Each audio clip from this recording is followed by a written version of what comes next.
What is up, Crawl, New Mexico? It's been a long time.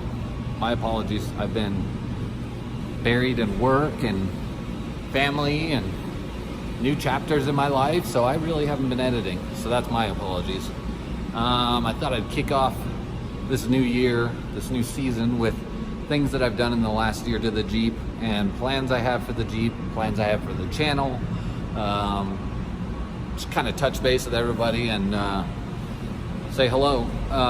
So we're going to be changing things up on the YouTube channel. You guys are used to my rock crawlers and heavy metal kind of setup that I got going on. We're going to change that. I'm going to gear everything to try to answer and educate and advise people as best I can. I don't know everything about everything. Obviously, I'm a human being just like the rest of you, but I would like to shift gears on this channel a little bit and just kind of give you guys more education and knowledge and stuff like that for the trails. It's really my goal. So I'm hoping this new year I can start plugging away at that. Now that things are settling back out, I should be uploading more videos for you guys and really just got more content coming your way. Many of you guys follow my friend, or if you don't, you need to, JL Life Off-Road, my friend Mo Dale, real good friend of mine. He's the guy who actually gave me the idea for this, and I'll put a link to his YouTube channel in the description below. Go check him out. He's usually got really funny content. He's a great guy. He's got a jail that he's building on, so I'll give you guys the link for that. But anyways, he's the guy who kind of educated me, or gave me the idea, I should say, on this new journey I want to take with our channel. So let me know what you guys think. I'm going to do the walk around with you guys on the Jeep thing. A few things have changed, nothing too dramatic, but enough that I feel like I should mention it to you guys. So here we go. All right, guys, here she is, the rock crawler. What happened? Oh, there it is. Okay, wrong one, my bad. Here she is. So let's go over what has changed on her. Front suspension, still running the same stuff. 14-inch travel shocks, 8-inch coilovers, JKS quicker disconnects. That's really not changed. I did delete the push bar up here and made a Stinger out of 2.5-inch or 2-inch DOM tubing.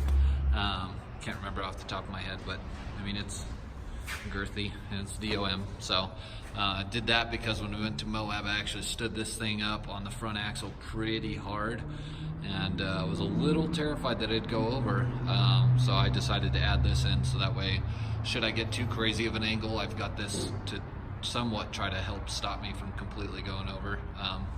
So there's that. I don't know if I had the LED headlights in it last time, but I mean, these are just like Amazon $75 headlights. They work really good, actually, surprisingly enough. I don't run any light bars or anything. These things put out plenty of light for me to see forever and a day away, so do a good job. Let's talk suspension. Still running the Rusty's over the knuckle kit for the steering. I hear a lot of people on a lot of the forums and stuff saying really bad things about them, but I mean, it has been fantastic for me. I have yet to have an issue. No Heim joint brakes, no bar bending, no nothing, and I'm not exactly easy on this system, so holds up really well. I mean, I really do like it. Still running their over the axle track bar and mount. Something that did change is I actually made a brace for the track bar mount.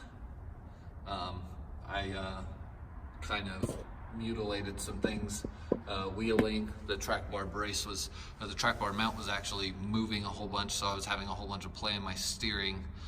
So we fixed that with a few other fixes as right along with this track bar brace.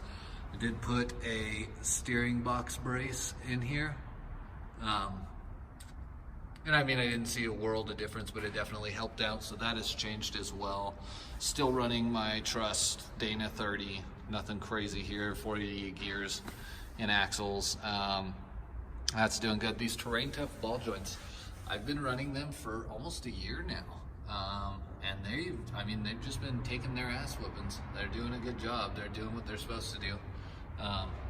And I bought those on Rock Auto, just kind of on a whim, just kind of jumped out on a limb and said, hopefully these work, and they have. So those are the Terrain Tough TTX ball joints from Mevotech, and so far they've definitely held up. So that's what's changed up here. Not really too much dramatic change up here. Let's walk around to the sides. Something that did change. I did a rocker panel cut and put in sliders into their place.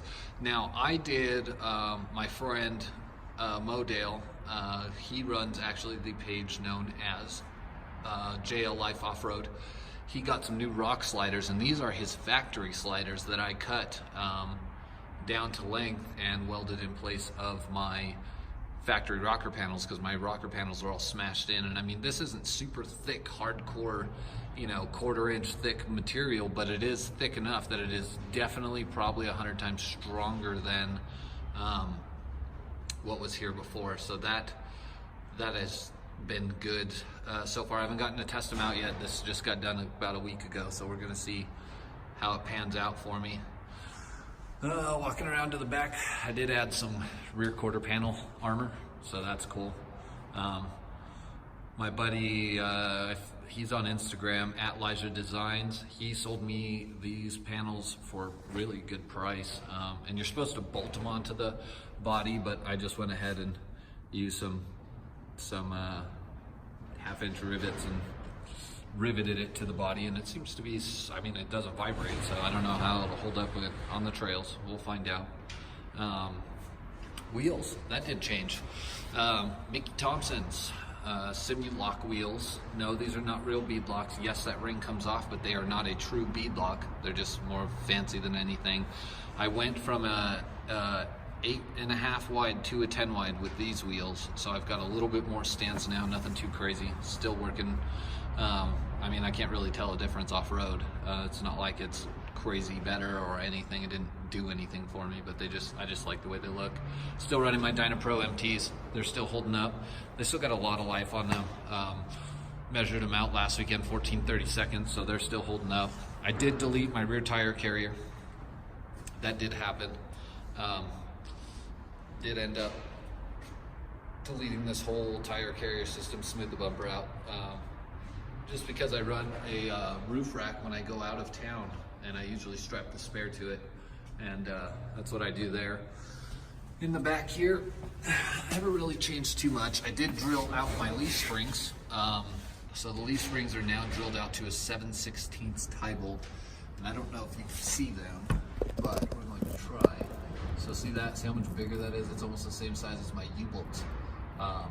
So I mean, it definitely helped out, because I know a lot of the XJs and a lot of the guys I wheel with snap those 5/16 tie bolts, and I upgraded to the 7/16 tie bolts, and so far it's working out really well for me. I have yet to break one, so it's doing its job.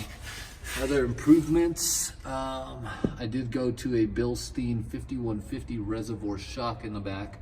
My old shocks were blown out, so I had to do something, and these just so happened to fall in my lap, so that was cool, really cool. Anti-wrap leaf spring purchase, since I did upgrade to the 7/16 tie bolts, I figured I might as well upgrade the purchase too. So I went ahead and bought some adjustable anti-wrap leaf spring purchase. You can move the axle forward or backwards with these purchase. You just loosen the U-bolt, drop the axle down a little bit, slide it forward or back, however you want to articulate that. It's been working out really good. I still have mine on the center pin, so it should still be in the stock center location. Working out really well for me so far. Something I do need to address is I do need to either cut these and roll these back, since when I did the anti-wrap leaf spring purchase, I rolled the axle to the correct pinion angle for the 8-inch kit, and these are still in the factory mounting position. So I noticed on my last shocks that the bushings were pretty ate up, so I need to jump on that before I end up destroying these bushings on these nice Bilsteins I've got in here. So that's what's happening in the rear end. Let's see, what else have I changed? Put some super sweet scars on this. I'll upload a little clip for you here in a second. Let you guys check that out. I've been getting a little crazy, a little bit more confident with this thing. So I'm pushing it a little further and a little harder from now on. So we'll see what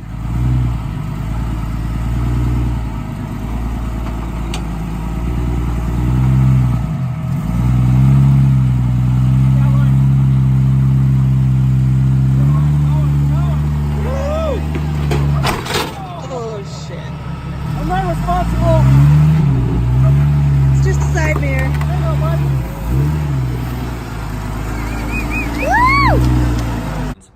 as time goes on. I do want to replace these two doors and eventually Rhino-line the whole Jeep, probably the same color that it is now, except get rid of the white hood and the white roof. I did not do that. The guy I bought it from did that. So yeah, that's good. Let's see, what else have I improved? Exhaust. And so I went with I pumped everything out all the way up to the front to a 2.5-inch exhaust system, which is pretty big, and it gave it a real girthy tone. I was running it with no cat because it had no cat in it when I bought it. I just didn't add one back in, and that's actually, believe it or not, a resonator from a SRT Charger or Challenger. I don't remember what we cut it out of, but it was great because it was a lower clearance muffler that didn't hang down super far, so that was cool. And then I did end up putting a cat back in it just because sitting around when you're off-roading and it's got a nasty fuel smell, and I was sick of smelling that, so welded the cat back in. So that has changed. Drive shafts, I really haven't changed anything. I'm running double cardigans front and rear, so that's a huge upgrade for these things. It works beautifully with this 8-inch kit. I've yet to pull the shaft out, so it seems to be functioning correctly and wonderfully. So that, I think, really is all. Oh no, I forgot one more. I'm gonna have to go around to the other side to go check it out. So the other thing that drove me crazy is the owner of this vehicle, before I bought it, thought it was a great idea to drill into the dash. So I had tons of holes all in these panels everywhere, and with all the light switches and stuff like that on it. And so I got rid of all that. That's still my fan switch, unfortunately. I haven't moved that, but now I've got a switch panel down here. I made that myself in-house, so that was really cool. Got that all mocked up and they're all working really well. I'm enjoying the beauties behind that. Really, I haven't coded anything or labeled anything because I drive the Jeep, so I know which switch does which, but I guess it'd be a good idea to do that. Just reds and blues on the switches all the way across. They alternate, nothing too crazy or cool or fancy.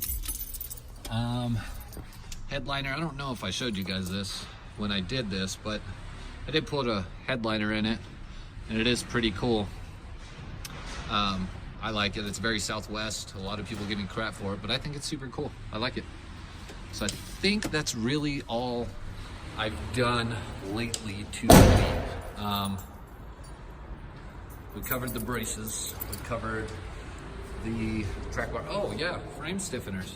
So these are the JCR frame stiffeners. You can't really see it too well because I got everything hooked up right now, but these are those JCR frame stiffeners that I welded in. And when I actually pulled the track bar mount and it started peeling the unibody, I sealed the unibody back in, plated out here and plated up underneath there, and added the brace just to give it support. So when I am wheeling super hard, it's got a little bit more support and backing while I'm slamming into stuff. These unibodies are just not made out of real thick material. They're real chintzy and thin. So something else I did there. I think I've just about covered it all. I did put rock lights in it, so that's cool. These are the Alpinas, and I'll tell you guys, I bought these at Advance Auto Parts, and they are bright. I've got one in each wheel well, and at night it really lights up the ground for me, even where I have them. With the axles and stuff being so high in the wheel well, it really does a good job of lighting up. So that's what I have done lately. So let's talk about future plans. I do have some things I need to take care of.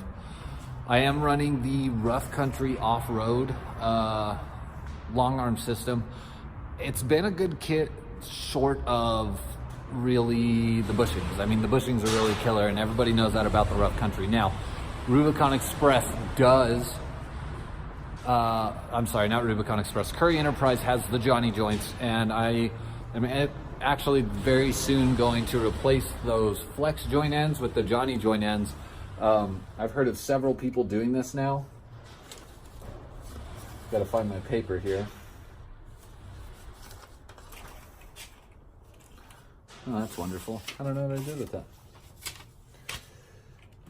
Anyways, I'll have to find the information on it, but I do have part numbers for the Johnny joints, and they will fit these Rough Country kits. So with that being said, I will end up converting the joints that are in it to the Johnny joints by Curry here very soon, just so I stop having that problem of replacing the flex joints out every 6 months, a year later.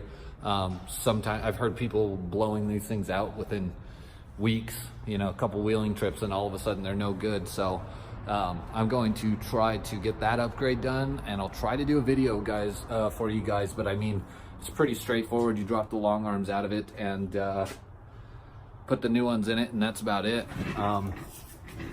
Yeah, I wish I had those part numbers for you guys. I did have them, and then people touch stuff. So that will be an upgrade that happens soon. Other upgrades, I'm going to do mid-section frame stiffeners in it, just start framing this thing out, because eventually I do have more build plans coming up. If I go to 37s here in the next year, I will be upgrading the front axle. I do have a set of 1-tons sitting waiting for me, but unibodies plus 1-tons, I got a lot of work to do before I even get ready for those. So anyways, that's what's new with the XJ. I mean, not really a whole lot, but enough to mention some things. We are going out here soon, so this will be the first time I've gone out in a while. So I'm hoping it goes really well for me. I really don't have problems with this Jeep. I've had a weird electrical issue lately, but that's about it. So when it comes to the channel, I want to know what you guys want to see. I want to know what you guys want to see, what you guys would like to be educated on. I've been doing this for a little while now, pretty much since I was like 16. So over 10 years, well over 10 years. So let me know what you guys have questions on, comments, concerns. If you have questions on my build, if you have questions on builds that you've seen in my videos, most of these people I'm on a first name basis with. So if you guys have any educational questions, regarding builds and any of that stuff, let me know. Drop a comment down below. Let me know what you guys want to hear, what you guys want to see, what you liked about the channel before I decided that I want to change things up, what you didn't like. Give me a shout, let me know. As always, thanks for watching. Please like and subscribe this video and share it. Share it with your friends. Yeah. If you guys follow us on our social media platforms, the Instagram is @CrawlNewMexico505. Our Facebook is CrawlNM505. And let me make a correction. It's CrawlNM for Instagram too, not Crawl New Mexico. We just kind of shortened it because that's really long to type. So there's the Instagram, even though it's backwards. So there you go. Follow us on our social media platforms. We got some new stuff coming. We got Mike at Kirk's Customs. He's building bumpers and fabrication parts and all kinds of stuff now. So we're gonna start collaborating with him a whole lot more. You'll see him in our videos. He's the guy who owns the green FJ80. So yeah, new beginnings, new year. Let's start it off fresh, guys. Thanks for watching. Hit that like button, subscribe. Give me a shout out to what you want to see and hear. Thanks a lot.